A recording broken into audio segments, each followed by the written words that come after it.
Okay, Russell, this is November 20th, 1984, and I'm having an oral history with Russell Bruzzone, and this is Ollie Hamlin. Why don't we begin and ask when your family first came to the area here? Do you know approximately the year?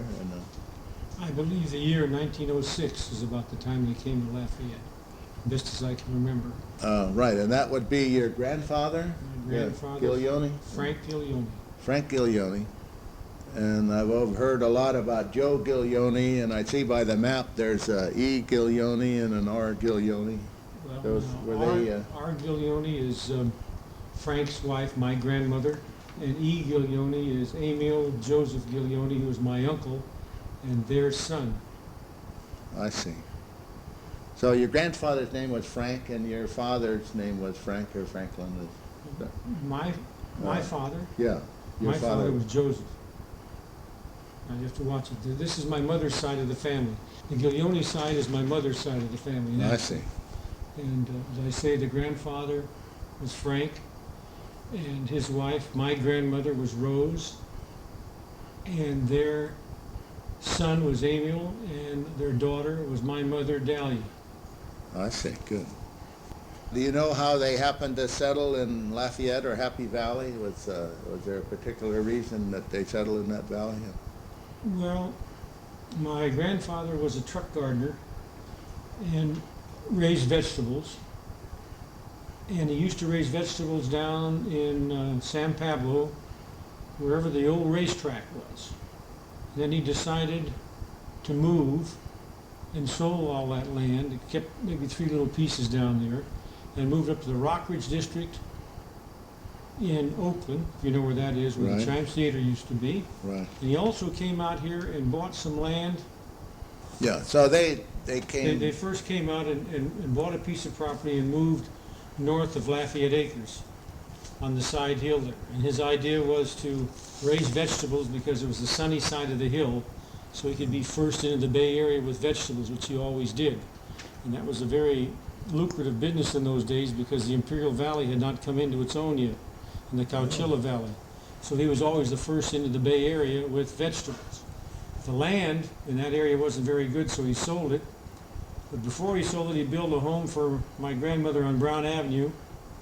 She came out here and stayed one night, and she didn't like it, and she went back to Oakland and never came out again. Is that right? So from there, they sold that land and bought the land down by the Stanley School, and then started buying the land in Happy Valley. I see. Yeah, I know that there was quite an area down by the Stanley School.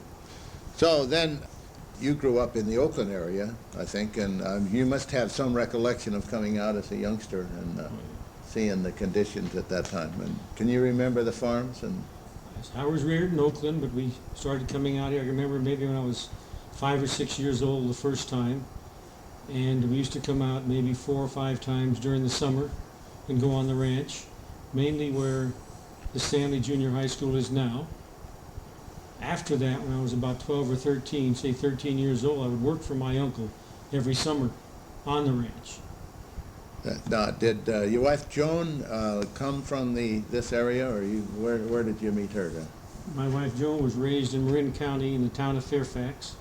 She went to Stanford when I was there, but I never met her, but I met her later at Standard Oil when I was working there in 1951. And then we were married. After that, I worked for about 28 months at Standard Oil. Then Oh, I I never quit knew my that. job and went down to Venezuela and made ice cream with another man by the name of Gordy Coates in Maracaibo, Venezuela. We were down there I was down there for 9 months. My partner was down there for about 2 years. Then I came back to Lafayette and started building homes. That would be 1954, I started building homes in Lafayette. Russell, tell me the story of the Lafayette Town Hall site. I know that's connected with your family then. The Lafayette Town Hall site was an idea that my grandfather had. Thought it'd be nice to have an area, a building and a club where people could meet. And he dedicated the land with the proviso that he had 50% of the vote. So nothing could ever happen to the land unless he or the family approved it. That ran for many, many years without any trouble. And then after the land was dedicated to the club, my grandfather then contributed half of the money for the materials, and the rest of the community contributed the other half of the money for materials, and then all other labor was contributed. So they built it for a very nominal sum in the beginning, somewhere in the range of, I think I was told $400 or $500 in material, and everything else was contributed by public utilities and by the people with their work, and that's how the improvement club was constructed. Yeah. Do you know about what year it was, the building was built?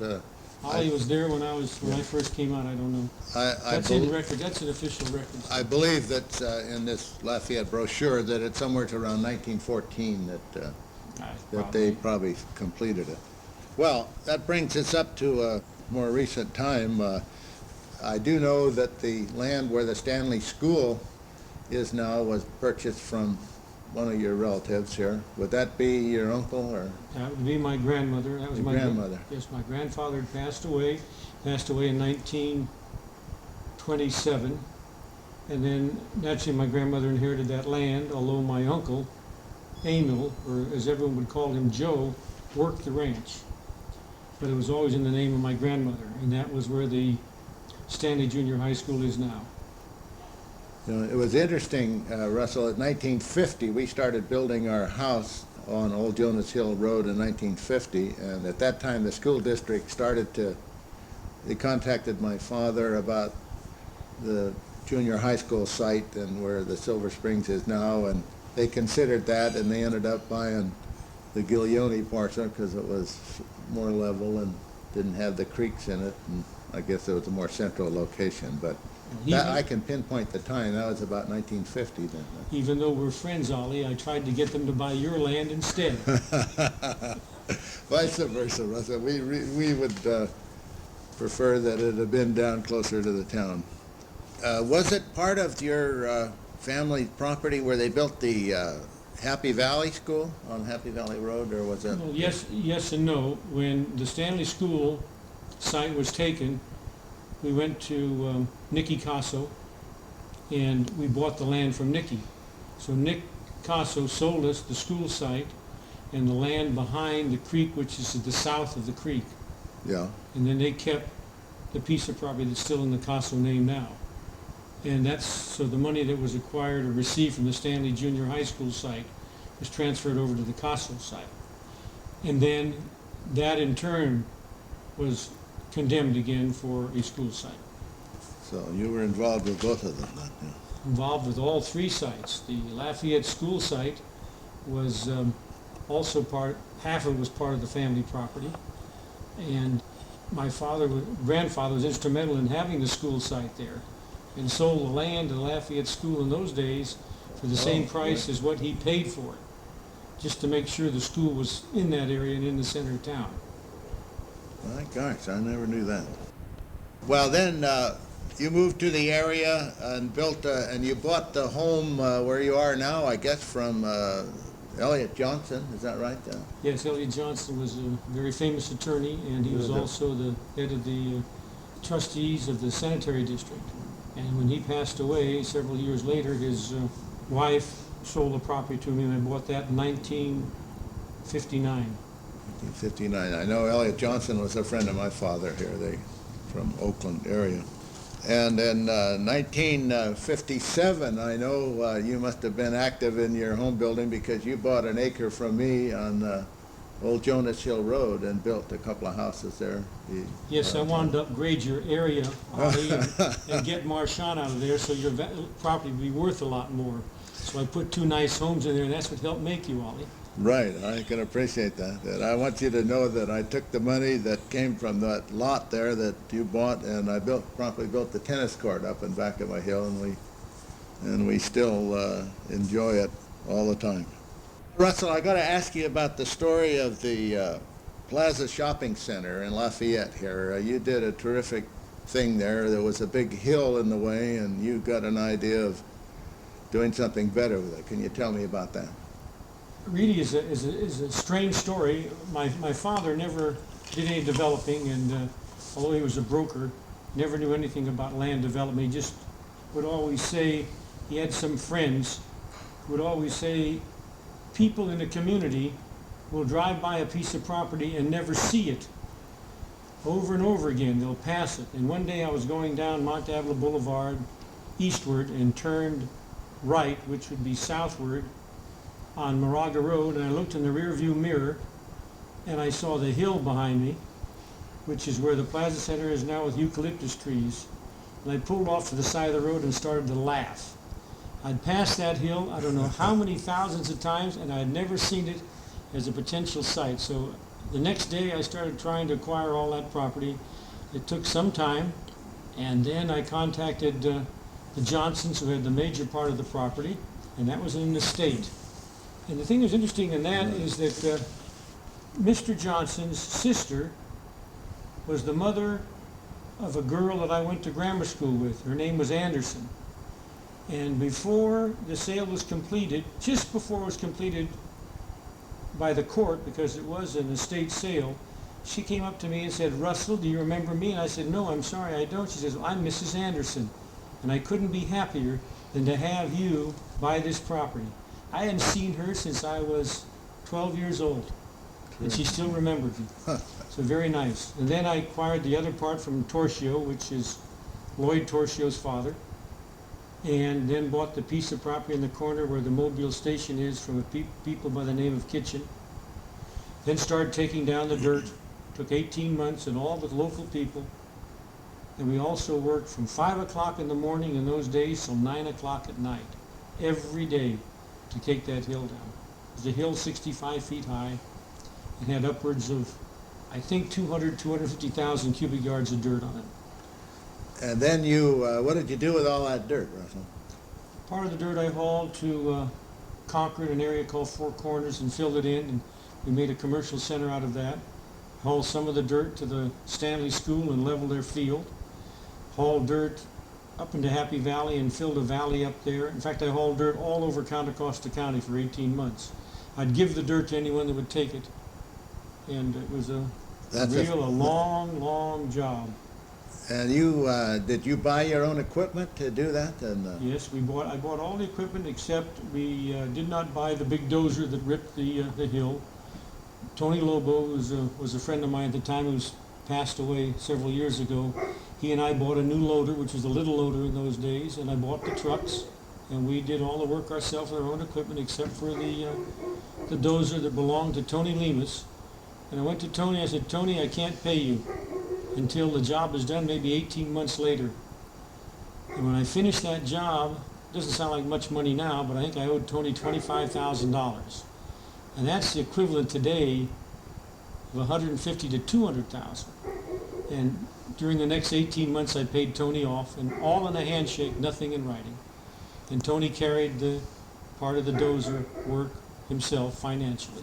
that's a fantastic story. I know that you created a commercial site here in Lafayette, and also you filled in another site and built another shopping center in Concord. So that's very few people have that much foresight, I think, to do what you did there. Well, sometime after that, I think that you bought a lot of land in Moraga from Utah Construction, and I know that's the story of Moraga, and maybe you've had an interview on that, or we could do it again sometime in the future. But that, how did that come about? Because you bought an awful lot of land up there. Well, I started buying finished lots from the Moraga Land Company, which was owned by Utah Construction.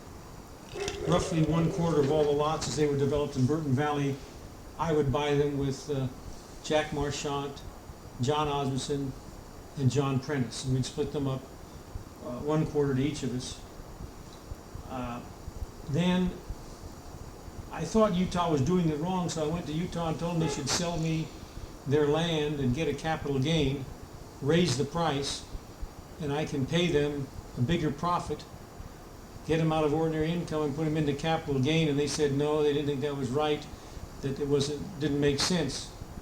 However, 6-8 months later they came back and said they wanted to talk to me. They thought it was a good idea, and then they sold me the rest of the ranch that was undeveloped over a period of 3 or 4 or 5 years in 4 different purchases.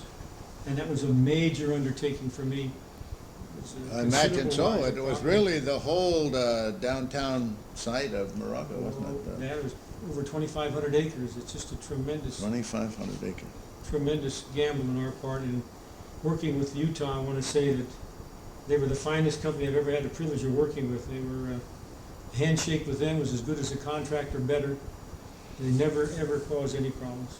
Wonderful. Well, in the interest of time, I'd like to concentrate on Lafayette here for this interview, Russ. Well, could I ask you then, you've had your share of commercial building in Lafayette and Moraga, and been at the home building for a long time. Which type of work do you prefer to do? Well, I enjoy all type of building, commercial apartments and or single-family residential. However, single-family residential custom home building is the toughest by far. There's just no comparison because of the hundreds of decisions you have to make and the different personalities you bring into play, because it's normally You got the to deal with largest the investment. housewife. Oh, the largest investment that a family normally makes, and it's so highly emotional that it's very, very difficult. I'd say all of it, really. And now you have some sons and family members in the business, and how many children do you have, Russell? I don't really know for sure. I have 6 children. The oldest is a girl, and I have twin boys, and then 3 more sons. The oldest is Catherine, and she has her law degree and an MBA. The next 2 boys that are twins are in partnerships in building right now, and they buy some lots from me and build on them in contract and or on speculation. The next boy is another attorney with an MBA. The 5th boy, or the 4th boy, who was the 5th offspring, runs 3 liquor stores. And my last son helps the other 2 boys that are contractors, who are the twins, in the building business. He just graduated from USC. Boy, that's a wonderful thing. And so many of those live in Lafayette also now? They all either live in Lafayette or Moraga. Getting back to the Plaza Shopping Center in Lafayette, I've just noticed from time to time that you have had to operate business or two when they ran into difficulty. The one name came to mind is Danny Boyle's restaurant, and maybe the liquor store. Do you do that out of necessity, or just to keep the occupancy going until you can lease it to another party, or how did that work out? Well, the liquor store was a plan from the day that I built it. I always had the right after 10 years to take over the liquor store. That was in the original lease. I always had planned to have 2 liquor stores. We now have 3. And that was planned for one of the sons. That was a good business. So that was always planned. The running of the restaurant was because of necessity only, to help a friend out. I don't look to run retail businesses. It's just, it's too much work. I can appreciate that. Russell, in your construction business, I'm sure you've had to deal with several government agencies, the county and various cities. And do you see a difference between dealing with Contra Costa County and the various cities? Is it easier one way or the other? When I first started building, you could start on a raw piece of property, apply for your subdivision, and within 3 months have a foundation for the housing. Dealing with the town of Lafayette, you're lucky to get approval to put in the curb and gutter in under 18 months or 2 years. The costs have escalated so that now the lots have to sell for somewhere in the range of 10 to 20 times what they did when I first started in 1953. The environmental impacts are horrendous. They have never made a change in any lot I've ever had, other than to escalate the costs somewhere in the range of $15,000 to $20,000 a lot for that alone. The time delays and interest charges and the emotional strain is absolutely unbelievable. I can appreciate that. So would you say that the city of Lafayette is any different from Moraga or Concord or Walnut Creek? Yes, I'll rate them. Lafayette by far is the toughest. If you'll notice, there are very few builders and developers in Lafayette other than those that live here. Everyone that lives here, everyone have asked me, except maybe Jack Marchant, why I continue to develop in Lafayette. It's not worth it. Moraga is about half as hard. The rest of the cities, like in Concord and other areas, there are no problems there at all, really. They're very fair and very easy to deal with. That's quite an interesting thing. And I don't know where the end of that is for the development. And that leads me really to kind of the final thing of what you see in the area of Lafayette as far as the cost of homes or the future of young people being able to come back and live here, and the affordability factor. Would you care to comment on that? I don't see how the older people and the new generation can afford to live in Lafayette until we have a master plan, a planning commission, and a city council that believes in equity and fairness. In other words, when a person lives in a quarter-acre lot and it's developed, and you have the same topography next door, you should not be required to put in a half-acre, 1 acre, or a 5-acre lot, or a 20-acre home site, just because you're a minority being the developer and the owner of an undeveloped piece of property. Very unfair. I think in the long run, which is going to be a sad situation for Lafayette, I believe zoning is going to be superseded by the state of California, and we're going to have some kind of federal housing laws, because the cheapest home I can build in Lafayette now is $350,000 if I can find a quarter-acre lot. And really, the existing people that live here, I doubt if more than 10% of the people that live here now can afford to acquire their residences now if they were to buy them new. We've all been very fortunate because we acquired our homes when they were worth $25,000 to $35,000 and $45,000. All those homes now sell for $350,000 up to $750,000. People just cannot afford these prices. So I hope there's going to be wisdom and fairness and equity someday, which I feel is non-existent presently in Lafayette. Well, I've been here since 1950 with my home, and all I could say is thank goodness for Prop 13 here. I've discussed this with other people. If I had to turn around and pay for my house what it's worth today, why, I couldn't afford it. And that's true with a lot of people. And I just hope that people realize this and we have some fair-minded people run for office. That's the problem we have. I'm not interested in politics, and the people that I truly respect will not get into politics, but someone has to get in and at least bring out the other side of the spectrum. Right. Well, Russell, thank you very much. This is about what I wanted to cover today, and I know that you've a man of a lot of experience and family background in Lafayette. I think you're becoming a living legend in your own time here, and you're still a young fellow. So thanks very much for your time, and I'll keep in touch.